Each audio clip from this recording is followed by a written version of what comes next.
Magluluto tayo ng galunggong. Lalagay natin dito yung galunggong. Or lagay na natin yung dahon ng parang masarap kasi to. Usbong. Lagay natin yung usbong.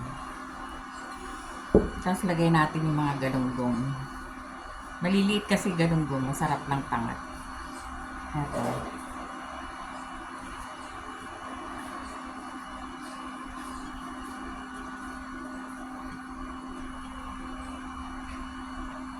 Lagyan natin ng konting asin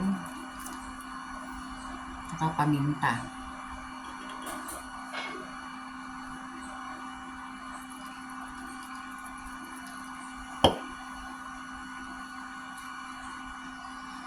Lagyan natin ng konting suka.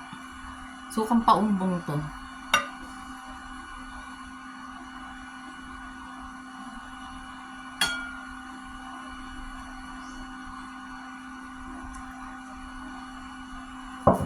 Saka natin i-roll dito sa dahon.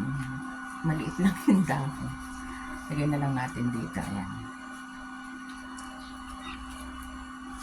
Oops! Lagyan natin. Dagdagan pa natin ng suka. Konti.